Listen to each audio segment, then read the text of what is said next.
Hello, welcome to One in the Trenches podcast. I'm Johnny Jones. This is Patches Kaplan. We're going to break down some mid-season college football playoff talk and then picks from last week and then picks for this week. Where do you want to start, Patch? Great week of football last week, Johnny. Unbelievable. It lived up to everything that I was hoping it would. That OSU Oregon game was everything I could have dreamed of and more. Just a quick recap of where you and I stand. Yep. Last week, you and I picked 8 games together. Yes. Another abysmal week by you.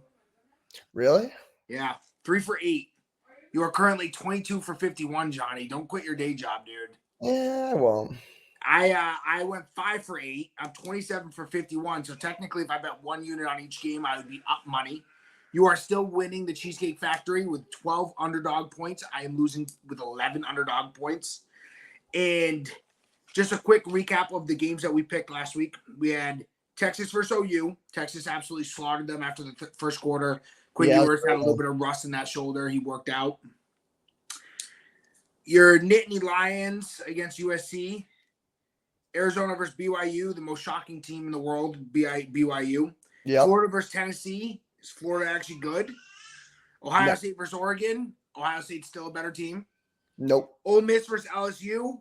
I went to bed, and I remember I texted Keith, and I said, Ole Miss won that game. Good night, because I put money on it. Yeah. Idiot. Iowa State, -3, covered. That was a good win out of them. And then K-State versus Colorado, which is crazy because when you and I filmed the podcast, I wrote down -4. I think it ended up at -3.5. Yeah, I got close. Get it because they won by 3. Yeah. Your underdog pick of the week was West Virginia, a very tough team, but they just can't seem to get in the win column. And no. USC, which I think is in the same boat, just different side of the nation. Yeah. So, Johnny, a little bit about today. I was thinking, because there's so much to cover from last week into this week, and we're getting very, very close to the first playoff reveal. The College Football Committee will reveal the first playoff rankings. That I would like to go through a hypothetical playoff bracket where we go through our 1 through 12s, and we talk about those matchups that we think it could be, and we talk about who you think will win in this scenario. This is how you think it will play out today, October 16th. Yep. So without telling me your numbers, go through and tell me your 12 teams. Oh, you don't want me to tell you your numbers? Or would you rather? I think that's your numbers. Easiest way for me to start. Okay, I'm going to go 1 to 12 right now. Starting us off, I'm going to go Texas, then Oregon, then Clemson. Clemson after that, BYU. Then we go to Ohio State, Penn State, Georgia, Bama, Indiana, Iowa State, A&M, and then Army. Wow. So really quick, you had just a quick breakdown. You had 4 SEC teams, 4 Big Ten teams, 1 Big 12, 1 ACC, and then 2 Group of 5s. I have 2 Big 12. I got BYU and Iowa State. You're right. So where you had 3 SECs then? Yeah. Yes. Sorry, I didn't do that math beforehand. Yeah, I got for the SEC, I got Bama, Georgia, and Texas. I thought you had A&M in there. Oh, A&M too. Yeah, I got 4. We're choppy here. So you had 4 SEC teams. I think you only had then you had 4 ACC or Big 10 teams with Penn State, Ohio State, Oregon, and Indiana. Yep. And then you have 1 ACC. 1 ACC. 2 Big 12. Yeah, that's 12. One group of 5. Yeah. Yep. Yeah. No. So I did my bracket based on like how I see, like at the end of the year, not right now, but just how based on the rest of the year will play out. So do you want me to go game by game? Yeah. So we're going to start at the top of the bracket. We have 12 versus 5. So you would have who and who? Ohio State versus Army. I think. We're not going to talk about winners yet. Keep going down. We have 9 versus 8. Indiana, Bama. Okay. Then 10 against 7 would be Iowa State, Georgia, and then 6 versus 11's Penn State, A&M. Penn State versus A&M. Wow, that would be a hell of a matchup. It'd be fun. You know what's crazy is like I could have never dreamed about some of those matchups. You know what's really interesting, Johnny, is both you and I are not representing our Irish. I'm not an Irish guy. I know you aren't, but after seeing them in person, I thought that would win you over. Clearly, it didn't. So I'm a little bit surprised to see that. But, at the same time, if Army gets in, Notre Dame doesn't. And that USC game at the end of the year is really meaning nothing at this point. No, and I just don't think Notre Dame's good enough not to drop one more. Like I think that I don't know who it's going to be yet. In this hypothetical, I guess it'd be Army, but I could also see them like USC didn't look bad this weekend. I could see them pulling a win out. They're more talented in offense than people give them credit for. And then I just think I just don't trust Marcus Freeman to finish this year out with a clean slate. Yeah, no, I agree with you wholeheartedly. So going back to the top, we have 12 versus 5. You have Army. Ohio State, Army. Yeah, who's winning that game? I guess I could go through this in quadrants, and then we'll go Final Four. Yeah, so in this quadrant, it would be Ohio State versus Army. A lot of respect to what Army's doing this year, but I got to give that to Ohio State. Ohio State's so talented on both sides of the ball. I think Will Howard's getting a lot of shit this week, but, I think he's still a great quarterback. That's going to be an easy win. And then they match up with BYU. The crazy thing about making this bracket is it's not like the top four isn't what you power rank these teams to be. Yeah, right that's now. what I was just saying. Like, Ohio State's probably not a fifth-ranked team. They're probably 2, maybe 3. But you can't get in your bracket into the Big Ten champion, which is Oregon. Yeah, no, I got to put them at 5 just because Oregon just straight up beat them already. So you think that Oregon beats them twice this year? Yeah, I think Oregon's better. I think a lot of college football comes down to quarterback, and I'd rather have Dylan Gabriel than I would have Will Howard. That's fair. That play was quite embarrassing by Will Howard. I get what he was doing, but but I think what I have a problem with is everyone's talking about the Will Howard play, and not people are talking about Dylan Gabriel. He played a near perfect game. He hit. He absolutely balled out. There was no sacks. Where I was very surprised with Oregon's game, to just digress a little bit, was they did. I don't know if they gave up a single sack the entire game. No, they didn't. It was remarkable, and for a defense as good as Ohio State's was, they got absolutely exposed, averaging 7 yards a play. Oregon was averaging 7 yards on Ohio State's defense. You know what blows my mind is that defensive end JT Tiamalulu. Yeah. He had that crazy game against Penn State 2 years ago where he had like 3 sacks, 2 tackle for losses, pick six, and a strip ball or something. And he is non-existent. He's not even talked about going in the top 15 of the draft. He was non-existent in the game. He made some really bad plays if I was watching him a little bit too much. I was really disappointed with what Ohio State gave on the field. I think in my head, and I use this term a lot, I think that was Oregon's Super Bowl, but not Ohio State's Super Bowl. I don't think that Oregon can play better than what they did. I think that Ohio State can play better than what they did. I don't know. I disagree with you on that take because Oregon got stopped twice in the red zone. That's points off the board. I think they missed a field goal. I think there's points they didn't score in that game. And you think Dylan Gabriel can lead a better game than that? I don't know. Well, they got stopped twice in the red zone. That's 2 touchdowns off the board. That's fair. Know what I mean? That's fair. Yeah. Okay, so if we're gonna continue in that quadrant, if Ohio State wins that game, they would be matched up with the number 4 seed in my bracket, which would be BYU. And I think BYU, you said already in the podcast, they're one of the most surprising teams in the nation, and they freaking play exciting football. Like that was a punt return against Kansas State a couple weeks ago. Incredible. 175 yards of total running. Yeah, no, they've been great this year. I still think Ohio State's better. They're just more talented. And so I have them going to the Final Four. Okay, next quadrant. First round game would be number 9 Indiana versus number 8 Bama. And Kurt Signetti, all he does is win. That's all he does. He's a winner. Google that. Except this game. I don't think they're better than Bama. I just don't think they've got the guys up front. And, I think this is where Curtis O'Rourke gets a little exposed. I think he would have a hard time against that secondary. What do you think the spread would be on that game? It would be at Indiana. Bama. Based on I have Indiana at 9, Bama at 8. So that would be at Bama. I'd say what, like 4.5 Bama, you think? Wow. You think that's too much? I think that's too little. I think that Bama kind of gets the benefit of the doubt because they are Bama. That I think that game would be closer to 9.5. Yeah, no, the tough thing right now with me picking this game is I need to see Indiana play someone. Like that game against Ohio State is going to tell me a lot. Like they just really haven't played anyone. So I really don't. I think they're a great team, but I really can't. I haven't seen them really play anyone great. Do you think that this game against Nebraska this weekend is going to be a test to either change your opinion or further your opinion on Indiana? Yeah, just because I don't think Nebraska's an awful team. I think they're a good team. But,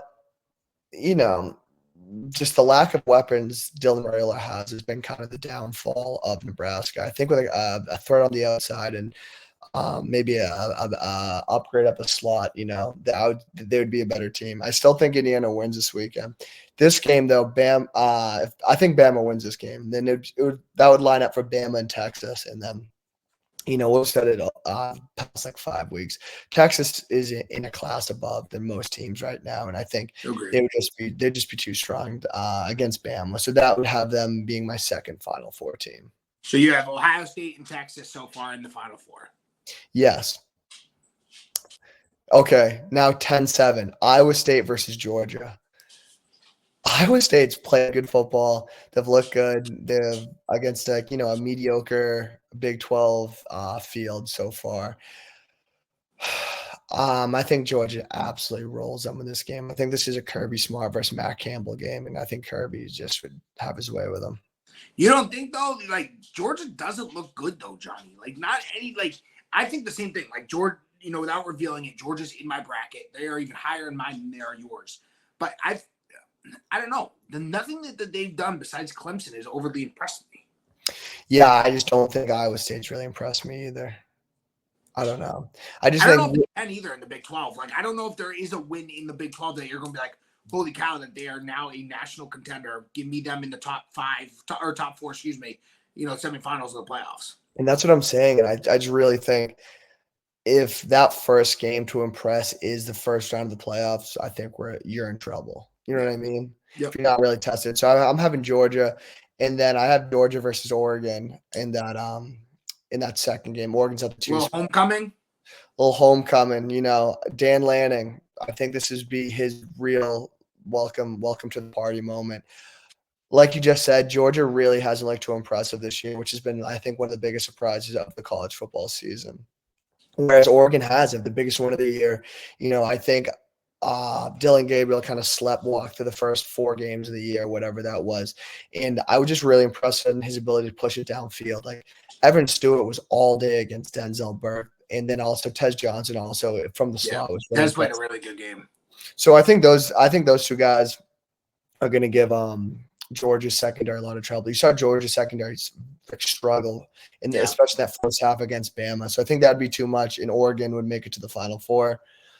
And then finally, my last portion of the bracket, number 6 seed Penn State versus A&M.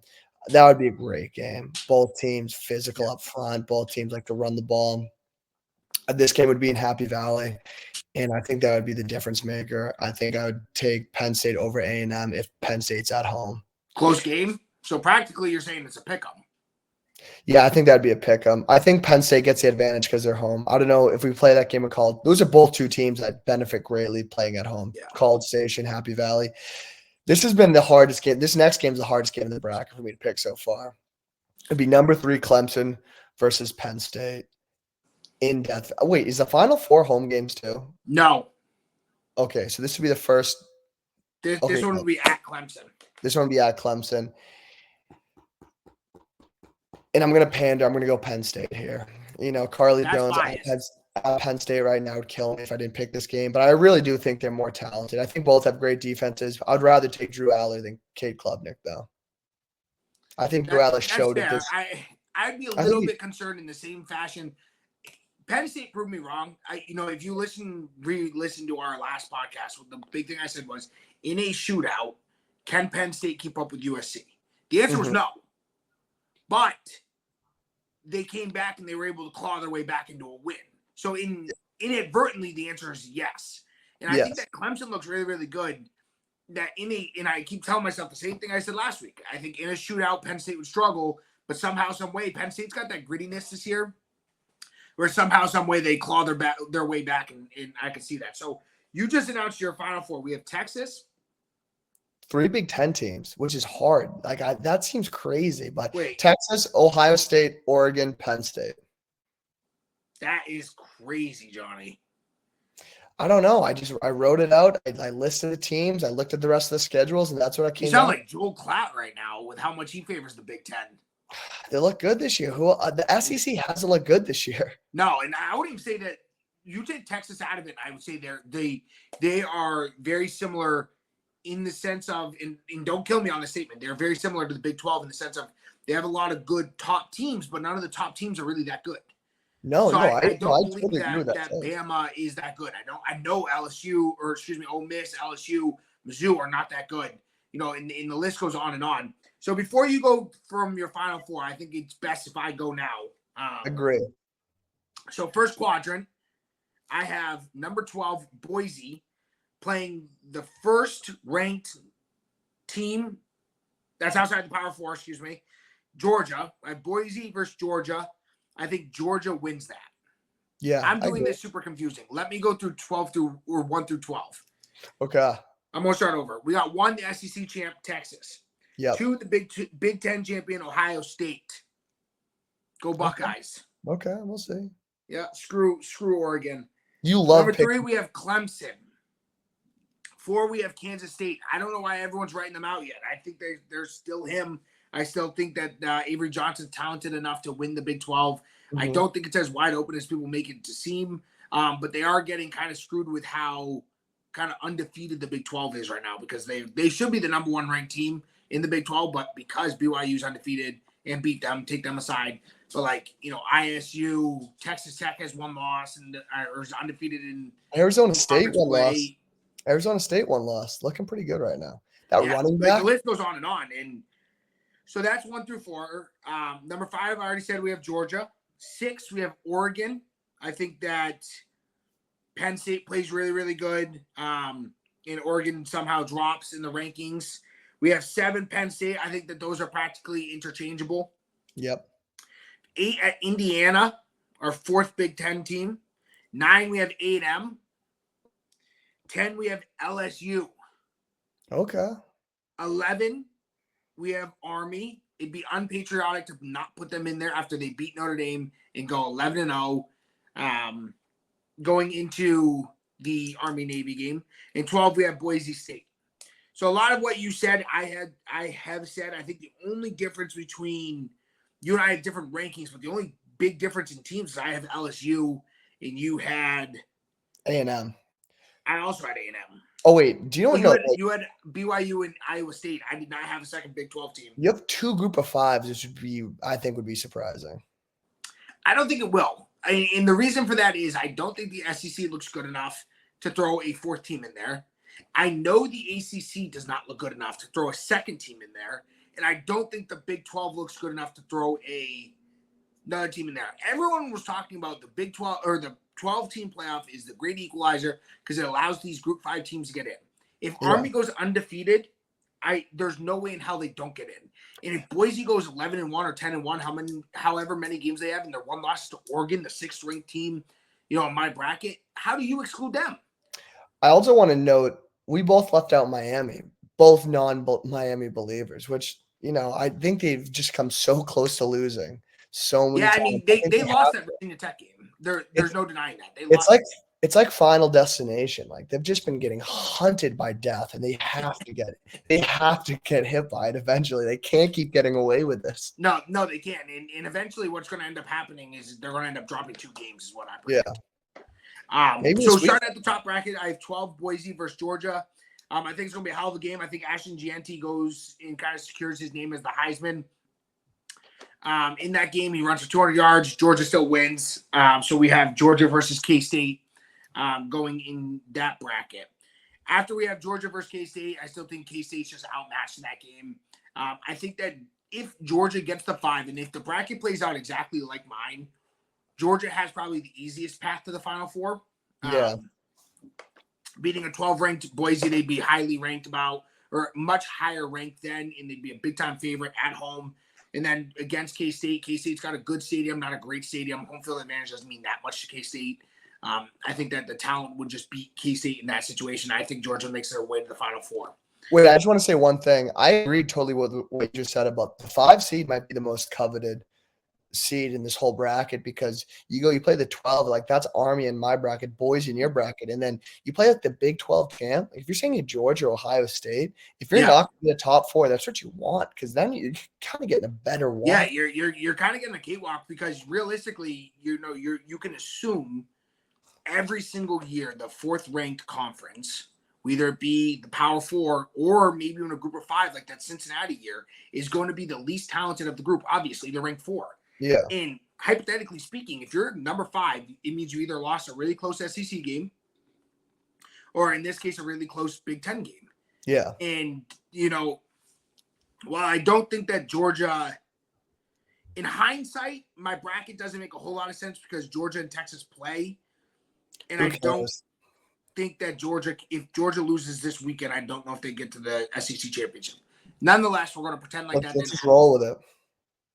They tie. So then we have the second bracket. We have A&M versus Indiana. I think it's a really good game. I think Indiana can score a lot of points. I think they're just going to get better with time. They have one loss against Ohio State. They don't make the Big Ten championship. All that being said, I think A&M is too tough. Mike Elko is a great coach. We all knew he'd be a great coach at A&M. I think his worst performance was against Notre Dame, and I think if they played now again, it's a 14-point game in A&M's favor. They look really good right now. A&M is going to be -5 against Indiana at Indiana. So A&M will play Texas, an awesome game. He's sick. It'll be a rematch of the end of the year. I think that Texas wins that one at home. In-state rival. I think Texas is just too good, too well put together of a team. We have Texas and Georgia in that portion of the bracket. Following that, we have Army and Oregon. I think that this is actually a closer game than it may originally appear. I think that the 6-11 spot, whoever is 6, is in a look ahead towards the third ranked. It's a tough situation to be in. While the 11 could be a very good Big Ten team, it could be a very good SEC team. I think that Oregon wins that game. Probably a 14-point favorite, but they win by 10. They don't cover. Then I have Oregon Clemson. And this is a little bit of the hater in me. I do kind of want to hop on the Clemson bandwagon right now. I think that Clemson wins that one in an absolute nail-biter. Ends Oregon season with 2 losses. They lose in the Big Ten championship as well as losing to Clemson. And just like that, it feels like it's 2018 again. Clemson is back in the Final Four. Who would have thunk? Not me. Yeah, not me. Not me. Following that, we have LSU at 10 and Penn State at 7. And this is a game I literally left empty on my paper because I have no idea who to put there. And the reason for that is in the same fashion that Penn State somehow keeps winning, mostly testified by the USC game. But like the Illinois game was a lot closer than the score may predict. And then the WV game was actually kind of close and Bowling Green, but they found ways to win. And so same with LSU. They have multiple comeback wins. They came back against South Carolina. They came back against Ole Miss. They're kind of dominating the West now. Unfortunately, Johnny, I'm going to have to go with LSU. I think that they might be too physical. I think that I would take them in a shootout over the Nittany Lions.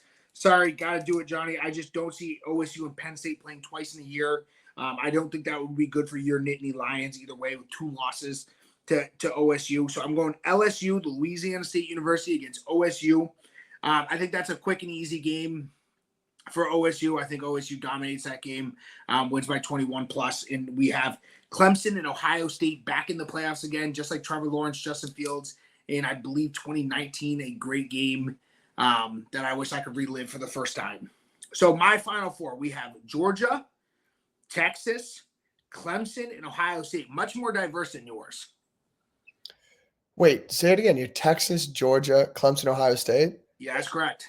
Maybe if you just watched this, if this was your only season of college football, that's diverse. But those guys are always in it. I don't know if it's that diverse. Well, those guys are 48 a year. Diverse in the sense of I have Penn State and Oregon mine. Those guys make it way less than what you guys are. Yeah, I mean, okay. Maybe I misspoke. Diverse in the sense of you have 3 Big Ten teams in there. There's no way now that happens. Well, we'll see. We'll see. That's why you play the game. We will. I do agree with you wholeheartedly. I think the 5 spot is the best position that an individual would be in. I think 5 would be great, and I think 7 or 10 would also be great. 8, 9 is the worst because you got to go play a gauntlet team, a gritty 8, 9 team. Then you got to go play the 1 seed. Yeah. That's awful. Yeah. So you have Penn State, Oregon, Ohio State, and Texas. Yeah. On the top end of your bracket, you have Texas, Ohio State. Texas, Ohio State. Who do we got? And who is the line? I got so this is neutral That's correct. neutral field. I'll go Texas -1.5. Wow, basically a pick 'em. Basically a pick 'em. I think both these teams are two of the most talented teams in the country. I think Texas is better. I'm a big quarterback guy. I think Quinn Ewers is better. I like Will Howard. I don't think he sucks like everyone in the media will tell you right now.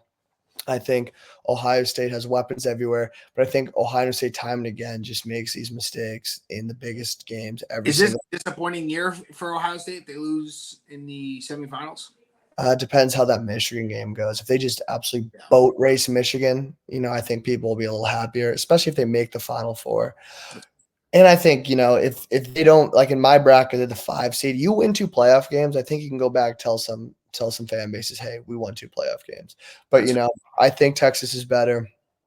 I think they've looked better all season. I did have some questions about Ohio State's defense. They didn't look good against Oregon. They kind of got exposed. Secondary got big time exposed. And then if D-line had no sacks, like I think we've just heard like the praise of this defense all year long, and I just really think they got exposed against a good team. So I think Texas wins this game. This Oregon Penn State game would just tear me apart. I think Penn State's a lot better than what you're giving them credit for. I think they're. I'm not. I'm going to bite my tongue on that one, Johnny, because I think Penn State's a really, really good team. I think Abdul Carter could be one of the top 3 defensive play in the country right now, and I think Drew Aller really showed it. I know he had the picks. I know he had one Hail Mary pick, one tipped pick, and then one that probably I wasn't. never count the Hail Mary pick. Yeah, but I think he showed something last week that Penn State fans have been waiting for him to show the past 2 years, where he pushed the ball downfield late in the game, and it showed like he can do this thing. He can drive this offense. And I was really, really happy with their play calling. I thought their play calling was the best that I've seen in years out of Penn State. Penn State, and I don't want you to take offense to any of this, Penn State has generally been a pretty boring offense. No, I totally agree with against USC, I was on the edge of my seat. I had no idea if either of it was going to be a punt, touchdown, or field goal every single time because I didn't know what they were going to send out there. Yeah, Cole Nicky, man, he's just creative. It's fun to watch. It's like it's peak college football. Like Tyler Warren playing center. I don't know, man. Like that was great. I do think Oregon is just better. It's just tough. I think this is like you've been saying the past 2 weeks. I think Penn State's great, and I think they make it to the Final Four. But I think Oregon can really score. I think Oregon's defense is also really solid. That Harmon defensive tackle, I think he has the most pressures in the country for a D lineman right now. He's very out.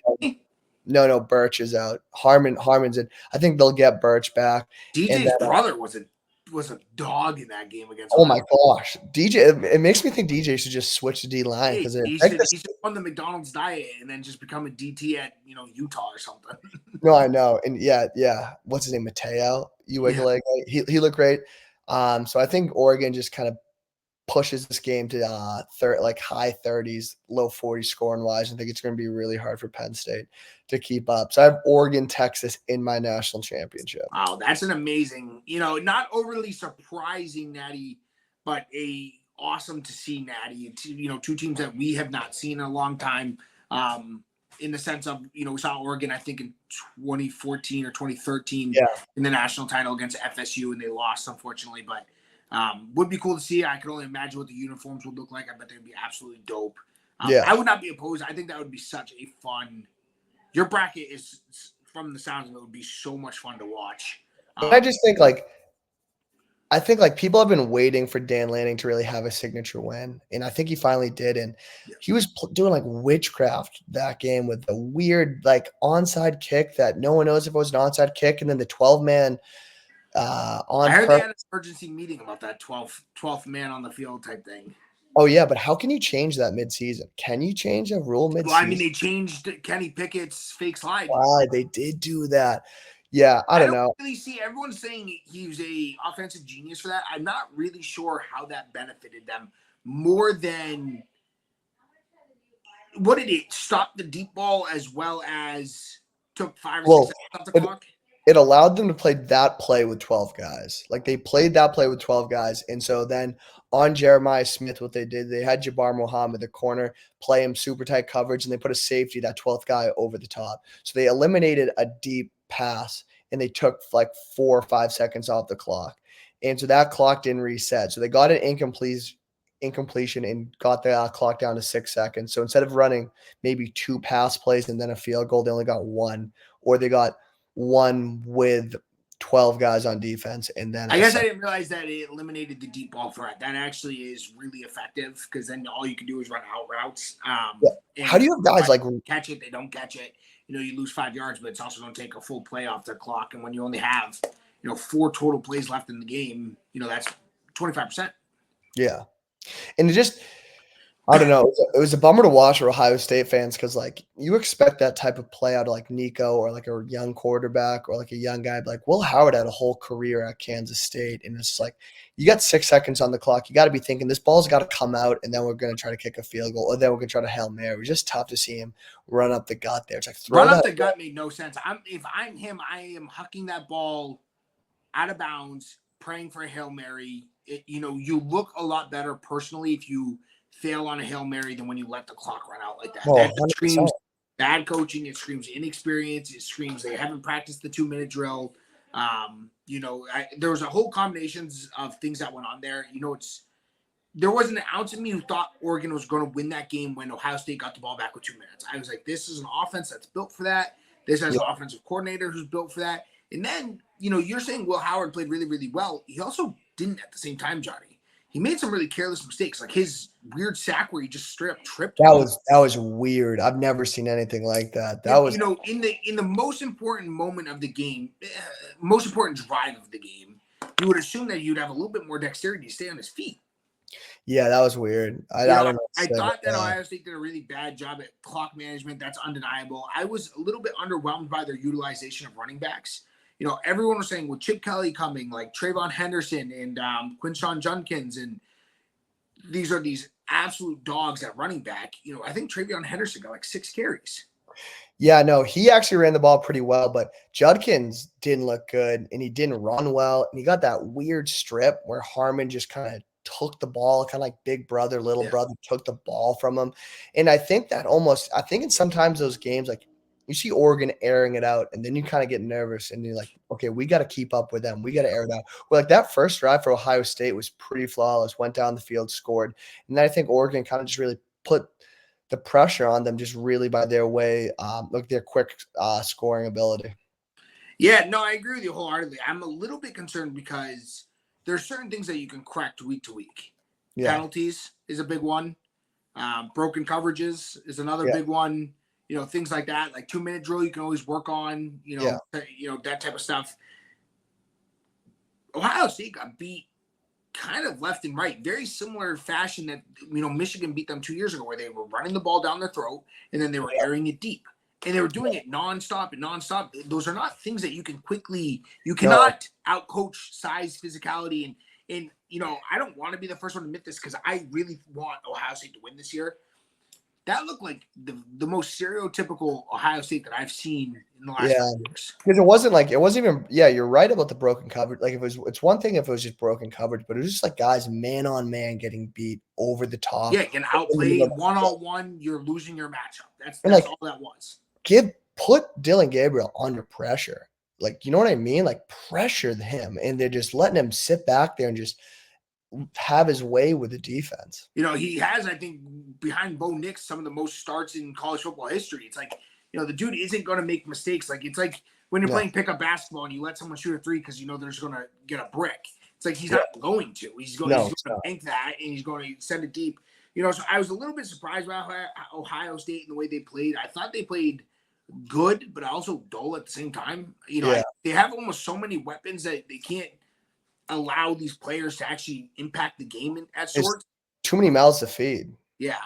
No, the wide receiver core, everyone, all they talk about is how good Jeremiah Smith was, and Emeka Ibuka, and don't get me wrong, they're all studs, but you can only throw the ball so many times. You can only give the ball to Quinshon and Trayvon so many times before you only got 55 to 65 plays on offense. Like, half of them aren't going to go to those 4 guys, so then you're splitting 30 plays between 4 guys, and it's tough. And I'm not overly impressed by Will Howard.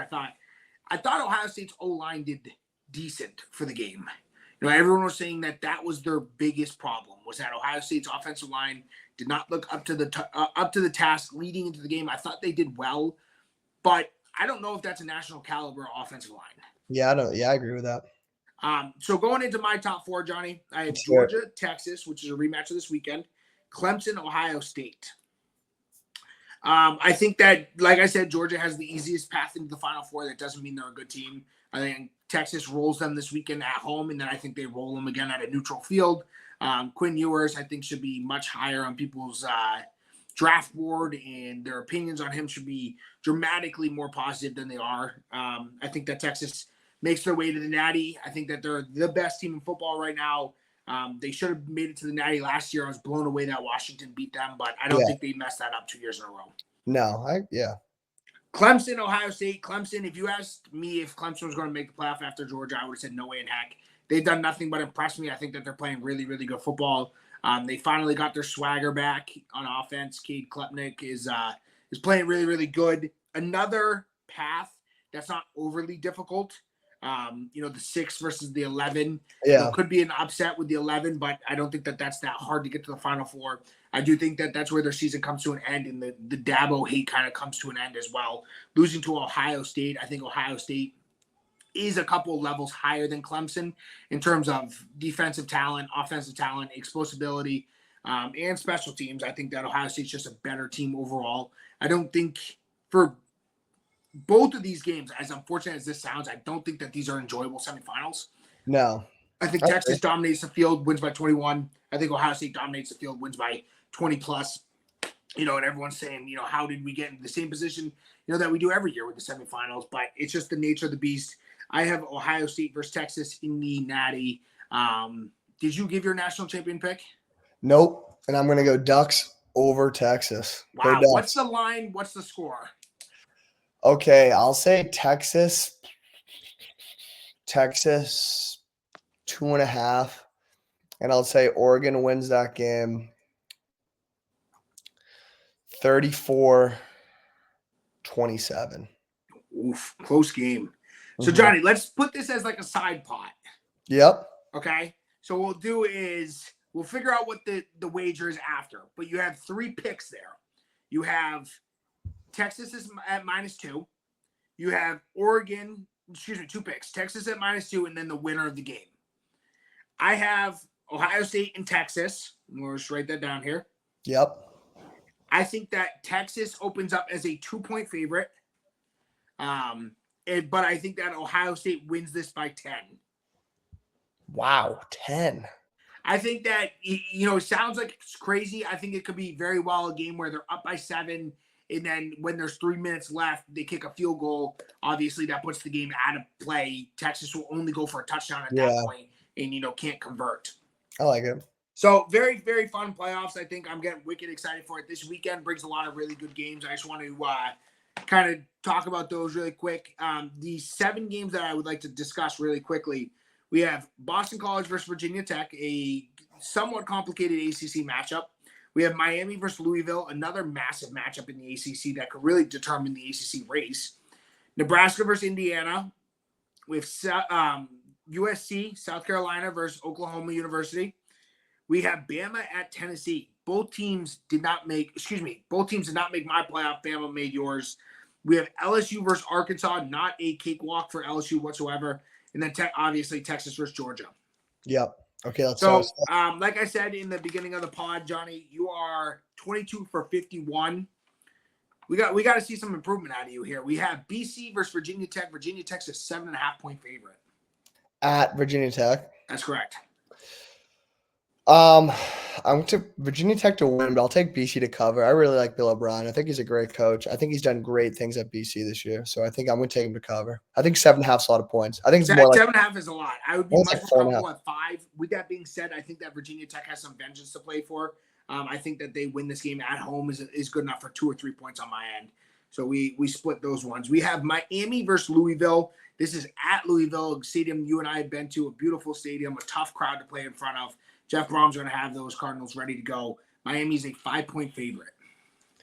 This one is, I think, one of the toughest ones to pick on the slate just because of how weird Miami's been this whole season. I almost picked Louisville as my upset of the week, but I'm not. I'm going to go Miami to cover. I think Cam Ward, I think he's, he was in the Heisman conversation really early in the year, and I think maybe these close games have kind of had him fall out of it. But I think this is a game where I don't think Louisville's that good. I think both their losses have been very disappointing, and I think Cam Ward really has I don't think he's going to win the Heisman, but he has like a Heisman type moment game where he really lights it up. Yeah, I agree with you. I think that this game is going to surprise me no matter how it goes. Yeah. I would not be, it's not going to surprise me any which way it goes. I would not be surprised if Louisville wins, and I would not be surprised if Miami smokes them. I have no way to go with that. With that being said, I'm hoping for Louisville. I don't want to see two ACC teams in the playoff, so I need one of them to buckle, whether it be Clemson or Miami. I think that Louisville gets this win at home is important. I think that that's going to be a tough crowd. I would not be surprised if this game has been circled on Louisville's schedule for quite some time now. I'm ready for their statement win of the year. I'm going with Louisville +5 here. Yep. We have Nebraska at Indiana. Indiana's first real test of the year. Who do you got? What's the line? -6.5, just under a touchdown. Oof. I'm going to take Indiana. I think at home is big for them. I also just think Nebraska struggled to score the past couple of weeks. I think that continues. I really do like Dylan Raiola. I just really don't think he has a supporting cast. Yeah, I agree with you. I'm not going to rule out Nebraska as a bad team, and I'm not going to say that they were overhyped by any means. I think that's going to be a really, really good team. Yeah. They're not there yet.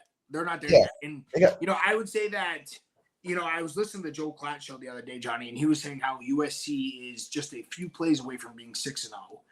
And while I don't agree with that whatsoever, I think USC loses against Penn State in 95% of all the situations. Yeah. I think they lose to LSU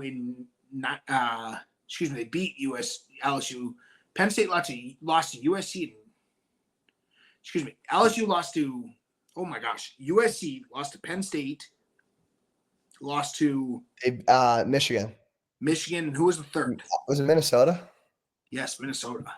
So the Minnesota one I get. That one I get. I think that LSU wins aging well. Maybe Joe Klatt isn't that wrong. I think they beat Michigan. I think they beat Minnesota 90% of the time. I think they lose that Penn State game 9.5 times out of 10. But where I'm going with this is I'm not going to put Nebraska as a bust like I would USC.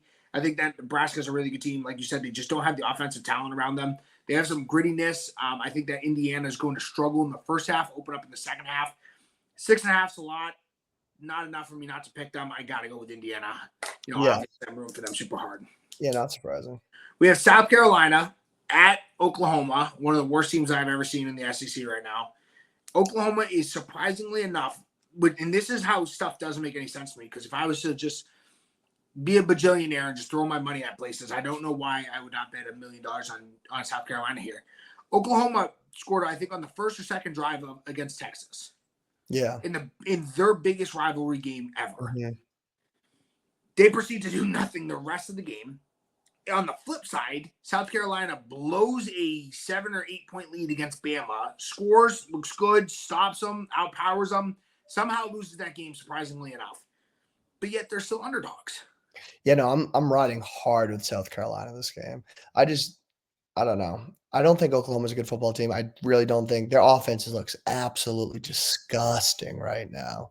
And I think South Carolina, maybe not a great football team, but they're a tough out. Yeah, not a team I would play right now. Not a team I would prep for.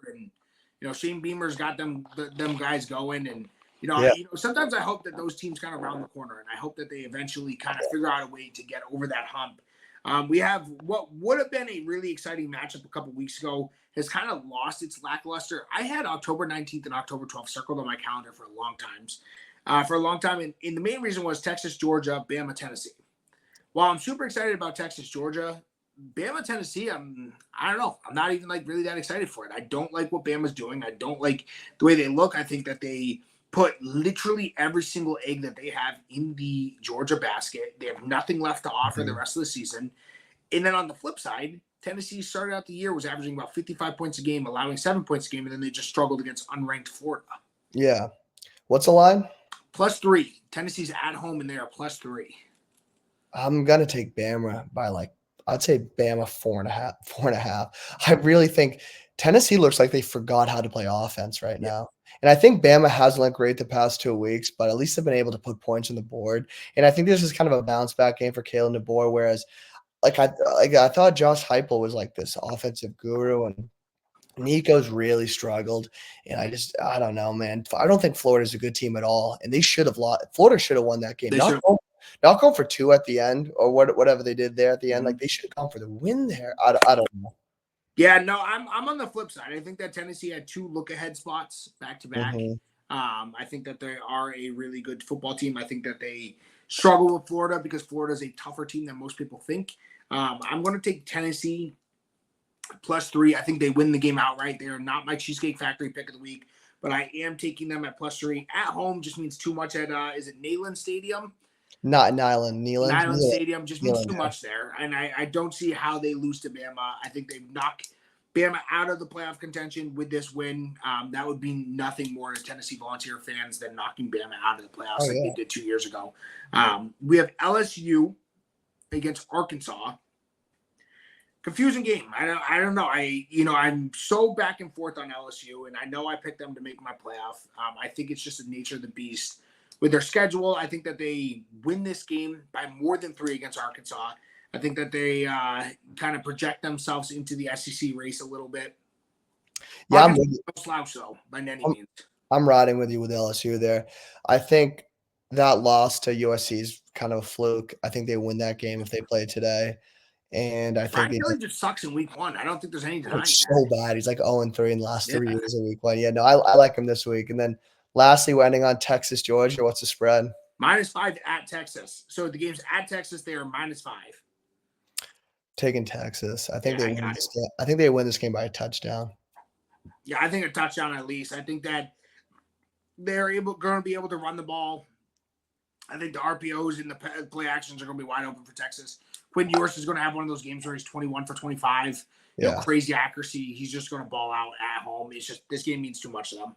I think we have the same cheesecake. No, we don't, because you said yours. This is not your cheesecake. No, we haven't even talked about the 2 teams that mine's Louisville +5. Okay, never mind. That was my second. Okay.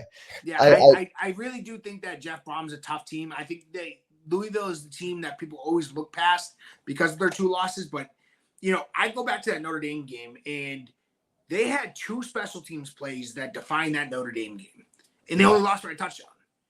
So without those 2 plays, it is very close to less than a 1-possession game, probably a field goal game. I think that Miami's just, I don't know. I think they're too big to get in they're going to get in their own way type of thing.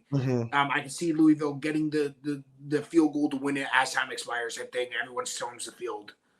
Okay, I agree. Yeah, I like that. My upset pick of the week is Illinois +3.5 against Michigan. I think it's disrespectful. They're plus money at home.